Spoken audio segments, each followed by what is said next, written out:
Vatican City is the smallest country in the world, measuring just 0.44 square miles. Even so, it is home to some of the most important historical treasures in the world. These include St. Peter's Basilica, the Sistine Chapel, and the Vatican Secret Archives. The term «secret» is misleading in this case. The Vatican Secret Archives, or Vatican Apostolic Archives, is not so much a store of dark secrets, but rather a collection of some of the most important documents in human history. The Latin word for archives is archivum secretum, which means private, not secret. The archives consist of 53 miles of shelving and 35,000 catalogue volumes. In 1881, Pope Leo XIII opened the archives to researchers. Today, scholars must be vetted before they are approved to gain access to the documents. Pope Francis announced that the archives would open in 2020, but the COVID-19 pandemic ruined that plan. The main problem with opening the archives is the sheer volume of material. Documents must be processed before becoming accessible to researchers, and this is time-consuming. There is a large amount of material in the archive that has never been examined. The Catholic Church began saving documents during Christianity's first century. This cache of items was called the Holy Scrinium or the Chartarium. It usually traveled along with the Pope. Almost all of these documents have been lost, of course, but we know the collection existed based on other writings. The archives were originally stored at the Lateran Palace, which was the papal residence at the time. The archives were moved to three areas by the 11th century: St. Peter's Basilica, the Lateran, and the Palatine Palace. A massive part of the archives disappeared between 1000 and 1200. The 1404 sack of the Vatican resulted in many documents being dumped in the streets. Pope Gregory XII then sold many items in 1406. In 1612, Pope Paul V decreed that all church records would be stored in a single archive. Here are some of the most interesting items stored in the archives. The oldest surviving document is a single page describing a church donation from 809. Boring. The notes from Galileo's trial in 1633. Galileo argued that the Earth moved around the Sun and was sentenced to a lifetime of house arrest for espousing this true fact. The 1521 papal bull of excommunication of Martin Luther. Decet Romanum Pontificem. Pope Leo X did not appreciate Luther's naughty behavior in writing his 95 Theses. Mary, Queen of Scots plea. This is a request sent from Mary to Pope Sixtus V requesting a pardon for conspiring to kill Queen Elizabeth I. The Pope chose to pretend he never received anything and Mary was executed in 1587. Henry VIII annulment request.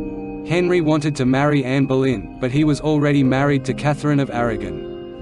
Cheeky. 85 clergymen signed the letter, including the Archbishop of Canterbury. The Pope denied the request, stating it threatened the Catholic Church. This led to Henry founding the Church of England so that he could grant his own divorce. Saucy.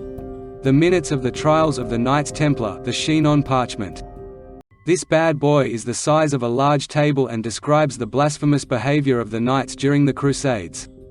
The sheen on parchment was lost until 2001 and made public in 2007. It reveals that Pope Clement V absolved the Knights Templar of heresy in 1308. Who knew? Statue members. If you spend some time in the Vatican museums, you may notice that the statues have had their trouser snakes removed. These were not taken by souvenir-hungry tourists. Some prudes at the Vatican had the members removed and stored in the archives. Talk about a stone-cold sausage party. An original Gutenberg Bible. Pope Innocent III calls for a new crusade. A papal bull was issued in 1198 that set off the Fourth Crusade. The result of this crusade was a ruthless capture of Constantinople. A hardcover first edition of the Da Vinci Code. Is this more valuable than the Gutenberg Bible? Documents that many people wish to see relate to abuse scandals. Unfortunately, documents are not even considered for release until they are at least 75 years old. This means we won't be seeing any Vatican documents on the topic of abuse until at least 2043. The Pope is the only person who can release documents early. Conspiracy theories posit the existence of correspondence discussing Jesus and his descendants or documents proving that Jesus did not exist. That's a spicy meatball. There are theories about aliens. Some people believe that there is a collection of extraterrestrial skulls somewhere in the vaults. I've heard of the X-Files, but this is out of this world. One of my favorite theories is that the archives contain a massive collection of pornography. Vatican librarian Monsignor Roberto Busa once said, "The Vatican has more pornography than anyone, except perhaps the FBI." I'm not sure what the Vatican would do with all of that juicy smut, but it's an intriguing thought. A time machine called the Chronovisor is said to be hiding in the archives. Built by Father Pellegrino Maria Ernetti, it is said to let people view the past and the future. Father Ernetti stated that he wanted to journey back in time and film Christ's crucifixion. The chronovisor functions by harnessing the electromagnetic information created by past events. Enrico Fermi and Wernher von Braun supposedly helped design this incredible device. Makes sense to me. Some historians believe the archives contain proof that Pope Pius XII agreed to ignore anti-Semitism in Germany during World War II in exchange for protection from Mussolini. Trying to obtain records from this period has been a challenge. The Vatican states that people just want to make the Church look bad. Maybe the truth hurts. What do you think is hiding in the Vatican archives? Please leave a comment. Thanks for watching. Please subscribe and like.